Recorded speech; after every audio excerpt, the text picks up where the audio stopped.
বিসমিল্লাহির রহমানির রহিম। আসসালামু আলাইকুম। যারা এতদিনে কিছুই পড়েন নাই মনে করতেছেন আপনার পরীক্ষা তো বেশি সময় নাই, সো আপনার জন্য কি ফিজিক্স A+ পাওয়া আমারই কঠিন কিছু? আমি বলবো কঠিন কিছু না, যদি আপনি একটু চালাকি করে পড়াশোনা করতে পারেন।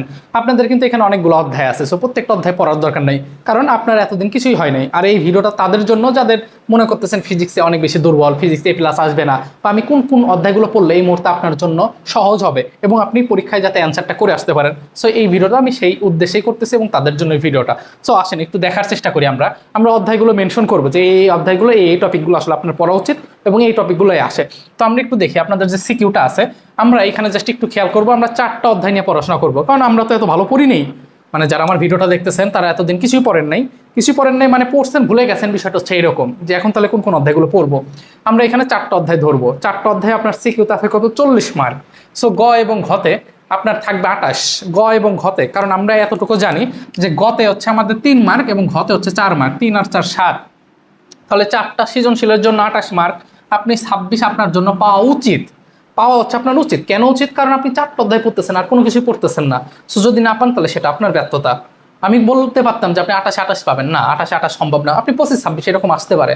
এরপরে যদি দেখেন ক এবং খ, কতে আসতেছে 1 মার্ক, খতে আসতেছে হচ্ছে আপনার 2 মার্ক, তাহলে 3, তাহলে আপনার এরকম থাকবে 12 মার্কস। 12-র ভিতর আপনার 10 পাওয়া একদম উচিত। 11 হচ্ছে আপনার জন্য কপাল ভালো। কথা বুঝতেছেন?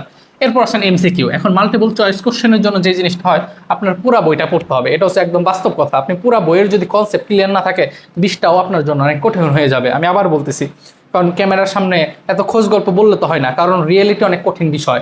আমি এখানে বললাম 25-এ 23 24 পাইবা, কিন্তু দিন শেষে কিছুই হবে না। কারণ আপনার যদি পুরো অধ্যায় কনসেপ্টগুলো ক্লিয়ার না থাকে, আপনার 20টা কি এত সহজ? 20টা সহজে আসবে? সো আসবে কিন্তু না। সো MCQতে আপনার আমি তারপরেও বলবো যে আপনি যে সময়টা পাবেন 4টা অধ্যায় ছাড়া, এই 4টা অধ্যায় ছাড়া ওই জিনিস বা ওই অধ্যায়ের MCQগুলো আপনি পড়বেন, বাসায় প্র্যাকটিস করবেন, তাহলে আমি ধরতে পারি যে আপনার 20 আসলেও আসতে পারে। কারণ আপনার তো আসতে হবে, A+ না আসলেও এর কাছাকাছি তো আনা উচিত। কথা বুঝতে পারছেন? আর প্র্যাকটিক্যালের যে বিষয়টা হয়, এটা আসলে ডিপেন্ড করে কলেজ টু কলেজ। কোনো কলেজে দেখবেন 24-25-এ দিয়ে দিচ্ছে, 25 দিয়ে দিচ্ছে, 24 দিয়ে দিচ্ছে, আবার কোনো কোনো কলেজ 22-23 দেয়।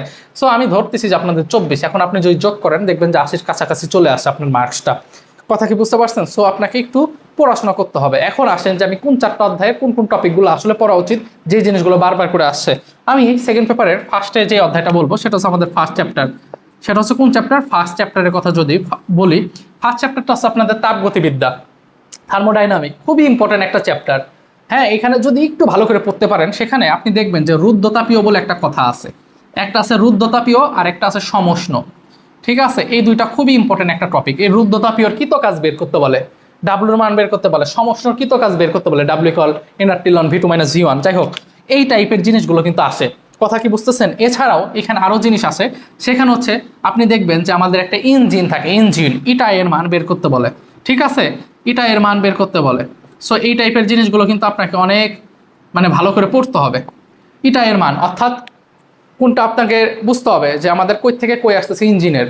ইঞ্জিন সম্পর্কে ভালো একটা কনসেপ্ট আপনাকে থাকতে হবে। হ্যাঁ, যে আমাদের এখানে গ্রাহক কোনটা, এই জিনিসগুলো যদি একটু ভালো করে পড়েন তাহলে আমি মনে করি যে এখান থেকে চলে আসবে সমষ্ণ, রুদ্ধতাপীয়, কৃতকাজ। হ্যাঁ, চ্যাপ্টারটা আসলে একটু বড়। সো আপনি এইখানে স্পেসিফিকভাবে কিছু টপিক, হ্যাঁ, কৃতকাজগুলো বের করতে বলবে, PV ইকুয়াল এনআরটি, এই জিনিসগুলো একটু দেখবেন। হ্যাঁ, এরপরে যদি আমি অধ্যায়ের কথা বলি, সেটা হচ্ছে সেকেন্ড চ্যাপ্টার। হ্যাঁ, আপনাদের যেটা আছে সেকেন্ড চ্যাপ্টার, স্থির তড়িৎ। স্থির তড়িৎ, এখন স্থির তড়িৎে আপনাদের 2 থেকে 3টা স্পেসিফিক সূত্র দিয়ে প্রতিবার প্রশ্ন আসে। সেটা হচ্ছে প্রাবল্য। কথা বুঝতে পারছেন? আপনার প্রাবল্য দিয়ে প্রশ্ন আসে, প্রাবল্য, আপনার বিভব দিয়ে প্রশ্ন আসে। হ্যাঁ, এই দুইটা হচ্ছে বেশি পরিমাণে আসে। আপনার এরকম একটা বর্গ দেয়া থাকবে। ঠিক আছে, এই দেখা গেছে চারপাশে এখানে একটা আধান, এখানে আধান, এখানে একটা আধান দেওয়া থাকবে। আপনার এই বিন্দুতে একটা আধান বের করতে হবে যে টোটাল প্রাবল্য কত, বা লব্ধি প্রাবল্য বের করো, বা বলবে যে মাঝখানে বিভবটা কত। সো এই টাইপের প্রশ্ন কিন্তু অনেক বেশি পরিমাণে আসে, প্রাবল্য এবং বিভব। এটা হচ্ছে সেকেন্ড চ্যাপ্টারের কথা বলতেছি। এবং এখানে ধারক নিয়ে একটা কথা আছে, ধারক। ঠিক আছে, এখানে ধারক নিয়ে একটা কথা আছে। ধারকে আপনার বের করতে বলবে যে আপনার কতটুকু শক্তি সঞ্চিত রাখতেছে, ইউ এর মান। হ্যাঁ, ইউ এর মান আমরা বের করি হাফ CV স্কোয়ার। এই টাইপের জিনিসগুলো কিন্তু আসে। তার মানে আমি বলতেছি প্রাবল্য, বিভব, ধারক, এই টাইপের জিনিসগুলো একটু পড়বেন। আর এখানে রুদ্ধতাপীয়, সমষ্ণ এবং আপনার ইঞ্জিন, এই 3টা জিনিস একটু ভালো করে পড়বেন। মানে অন্যগুলো যে পড়বেন না তা না। এইখানে আরেকটা টপিক আছে মারাত্মক ইম্পর্টেন্ট, সেটা হচ্ছে এনট্রপি। এনট্রপি দিয়েও কিন্তু প্রচুর পরিমাণে অঙ্ক আসে। সো ফার্স্ট চ্যাপ্টারটা একটু বড়। এই চলে গেল 2টা অধ্যায়। এরপরে যেটা বলবো সেটা হচ্ছে খুবই পছন্দের একটা চ্যাপ্টার, সেটা হচ্ছে আপনাদের ফোর্থ চ্যাপ্টার। দেখেন, ফোর্থ চ্যাপ্টার একদম স্পেসিফিক। ফোর্থ চ্যাপ্টারের নাম হচ্ছে তড়িৎ প্রবাহের চৌম্বক ক্রিয়া। তড়িৎ প্রবাহের চৌম্বক ক্রিয়া। তার মানে এটা কি? তার মানে হচ্ছে ধরেন এটা হচ্ছে আমাদের একটা পরিবাহী তার। এই পরিবাহী তারের মধ্যে দিয়ে যখন কারেন্ট ফ্লো হবে, কারেন্ট যাবে, আই ডিরেকশনে কারেন্টটা যাবে, তখন এর চারপাশে আমাদের একটা চৌম্বক ক্ষেত্র তৈরি হবে। সো আপনার চৌম্বক ক্ষেত্রের মান বের করতে বলবে। চৌম্বক ক্ষেত্রের মান কিরকম? আপনার এরকম অসীম দৈর্ঘ্যের একটা তার থাকবে, এই বিন্দুতে আমাদের বি এর মান বের করতে বলে বি। আবার এটা যদি কুণ্ডলী পেঁচানো থাকে এরকম, তখন বি এর মান বের করতে বলে। হ্যাঁ, এটা দিয়ে প্রচুর পরিমাণে অঙ্ক আসে। বা এরকম থাকবে যে আপনার ধরেন এরকম সমান্তরাল দুইটা তার আছে, একটা I1 একটা I2, মধ্যবর্তী দূরত্ব হচ্ছে আর, তো আপনার এফ এর মানটা বের করতে বলবে। সো এটা একটু দেখবেন। তাহলে 3টা চ্যাপ্টার চলে গেল। আরেকটা সবচেয়ে মজার একটা চ্যাপ্টার আছে, সেটা হচ্ছে আমরা 9ও বলতে পারি, 8ও বলতে পারি। 9 অধ্যায়টা আমরা একটু দেখতে পারি। হ্যাঁ, আপনার 9, হ্যাঁ 9 চ্যাপ্টারটা আমরা দেখতে পারি। এখানে আমাদের কি আছে? তেজস্ক্রিয়তা আছে, হ্যাঁ, ভাঙন, ক্ষয়, হার ধ্রুবক। এই যে আমরা বলি না যে আপনার ক্ষয় ধ্রুবকটা ল্যামডার মান বের করতে বলে, অথবা এই যে n = n0 e⁻, ঠিক আছে, এই অঙ্কগুলো কিন্তু প্রচুর পরিমাণে আসে। ক্ষয় ধ্রুবক, হ্যাঁ, অর্ধ সময় বা হাফ লাইফ আমরা বলি। সো অর্ধজীবন, ভর ত্রুটি, এই 4টা অধ্যায় যদি আপনি একটু ভালো করে দেখতে পারেন, আমার কাছে মনে হয় যে আপনার এ প্লাস না আসলেও, বাস্তব কথা, এ প্লাস না আসলে এ আসাটা আসলে কঠিন কিছু না। আপনাকে একটু পড়াশোনা করতে হবে ভাই। শেষ সময়ে প্রচুর পরিমাণে আপনি প্র্যাকটিস করবেন হচ্ছে টেস্ট পেপার বা গাইড, যেই টাইপের প্রশ্নগুলো অনেক বেশি পরিমাণে আসছে, পিবি আছে, এই জিনিসটা আপনার এখন পড়া উচিত।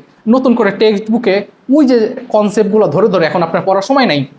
কারণ হাতে যে সময়টা আছে, এই সময়ে আসলে আপনি যখন প্রত্যেকটা কনসেপ্ট ধরে ধরে পড়বেন, আপনার শেষ হবে না।